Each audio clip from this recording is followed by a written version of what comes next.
시청자 여러분 안녕하십니까, 이영풍TV입니다. 지금 우즈베키스탄 등 중앙아시아를 순방 중인 윤석열 대통령이 우리나라 KTX를 우즈베키스탄에 수출하는 계약을 체결했다고 밝혔습니다. 오늘 그 관련 내용부터 먼저 보시고 어떤 의미가 있는지 제가 좀 설명을 드리겠습니다.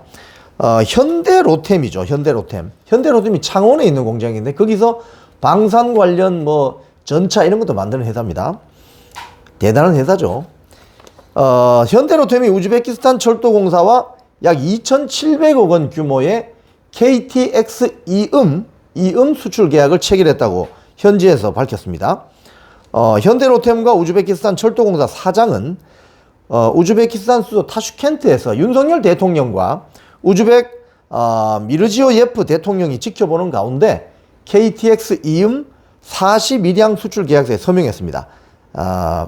42량 같으면요,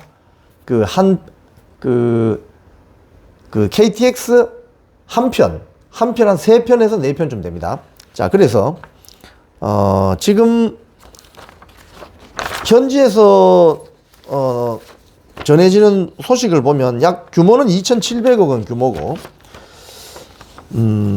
지금 KTX 이음은 시속 250km 속도, 한 편은 7량으로 한 6편 규모라고 합니다. 6편. 한 편, 6편이 왔다 갔다 할 수 있는 그런 규모라고 하네요. 자, 이게 이제 성사가 되면 어떤 의미가 있느냐. 지금 후속 기사가 계속 올라오고 있는데, 우즈베키스탄에 처음으로 도입되는 이 KTX 이음은 동력 분산식 열차라고 합니다. 즉, 동력 분산식은 쉽게 하면 바퀴가 옛날 그 구식 기차를 보면 앞에서 끌고 가잖아요. 그죠? 뒤에 있는 객실은 딸려가고, 이게 아니고 모든 사륜구동처럼 모든 그 열차에 달려있는 바퀴가 같이 돌아가는 그런 동력 분산식 열차로 설명이 되겠습니다. 전 세계 그 고속철 중 70% 이상이 동력 분산식입니다. 그러니까 브레이크도 잘 잡히고 가속도도 빨리 붙고 뭐 이런 원리죠. 자, 그런데 우즈베키스탄은, 저는 이 우즈베키스탄 옆에 있는 타지키스탄을 가본 적이 있습니다. 아프가니스탄 전쟁 났을 때. 거기는 사실은 산이 별로 없어요. 그냥 광활한 평야입니다. 평야. 그렇기 때문에 고속철이 다니기에 아주 좋은 곳이죠. 고속철 다니기에. 이 원래 우리나라에 들어온 2004년도에 들어온 KTX가 프랑스 떼제베를 모형으로 하고 있잖아요.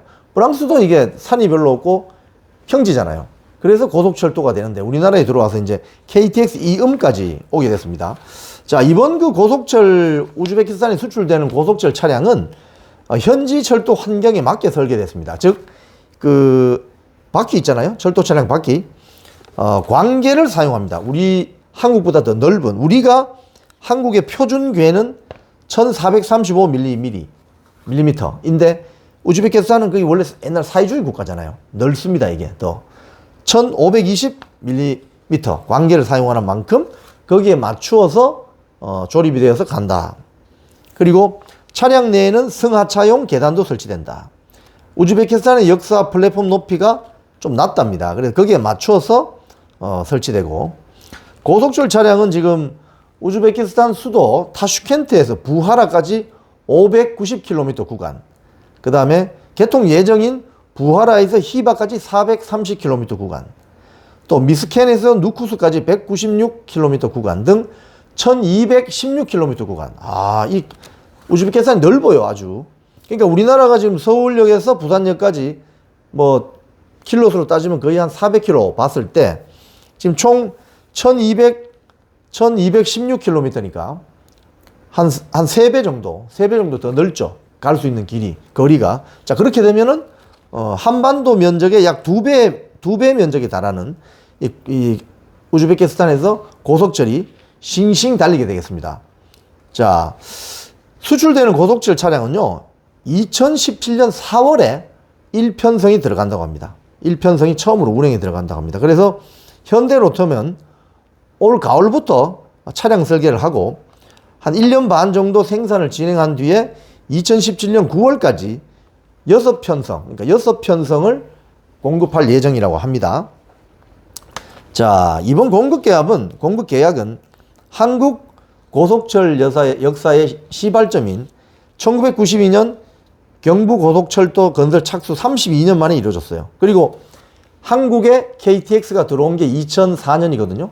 그러니까 20년 만에 우리도 프랑스 떼제베를 받아와가지고 운영하던 것을 이제는 우리가 KTX 이음이라는 국산 고속철을 만들어서 수출하는 이런 나라로 발돋움하게 됐습니다. 전 세계에서 지금 고속철을 만들 수 있는 나라는 4군데에서 5군데밖에 안 됩니다. 그게 그 중에 하나가 대한민국입니다. 대단한 거죠. 예. 자, 이래서 지금 앞으로 이 중앙아시아에 이제 이 한국의 KTX가 진출하게 되면은, 중앙아시아는 물론 그 인근에 있는 뭐 폴란드, 뭐 또 북아프리카에 있는 모로코, 또 동남아에 있는 태국 이런 식으로 세계 고속철 차량 시장에 진출할 수 있는 교두보를 마련했다. 이 품질 검증을 받을 수 있으니까요. 그리고 전체 부품의 87%가 국내에서 생산된다고 합니다. 그래서 128개 국내 중소 부품 공급사가 해외 시장에 동반 진출하는 의미가 있다. 네. KTX의 세계 진출을 정말 이거는 아주 즐거운 반가운 소식이죠. 2004년 KTX가 서울역에서 부산역에서 동시에 출발할 때 저는 개인적으로 KBS가 그 당시 특집 방송으로 KTX 물류의 대혁명이라고 해서 아침 뉴스 중계차 제가 PD를 하고 있었습니다. 그래서 처음에 KTX가 잘 어떤 건지 잘 몰랐어요. 근데 제가 KTX를, 이제 KTX를 모르시는 분 없잖아요. 이 KTX를 타게 되면 서울에서 부산까지 빠르게 오는 건 2시간 반 만에 옵니다. 시속 300km 왔다 갔다 하면서.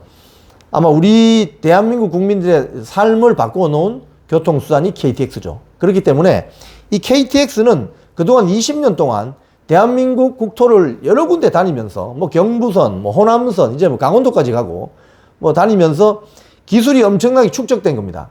대한민국이란 나라가 만만치 않은 나라입니다, 여러분. 이제 탱크, 자주포, 뭐 미사일 뭐 다 만들어냅니다. 다 만들어내고 이제 원전도 뭐 저희 세계 수준이고 이제 KTX 고속철까지 만들어서 수출하는 나라가 됐습니다. 이 현장에 윤석열 대통령이 우즈벡 대통령과 함께 현대로템과 우즈벡 철도공사와 계약하는 그 현장에서 지켜보면서 대한민국의 국력이 이제 중앙아시아로 신장되는 그 현장을 지켜보고 있었다고 하니 참 어떻게 보면 대한민국 국민으로서 가슴이 뭉클해지는 순간입니다. 이건 여야를 떠나서 대한민국 현대로템사가 대한민국이 개발한 고속철을 중앙아시아에 첫 수출하는 쾌거를 이룬 겁니다. 그렇기 때문에 이 부분은 모든 국민들이 정말 박수치고 환호할 만한 경사라고 생각합니다. 지금까지 이영풍TV였습니다.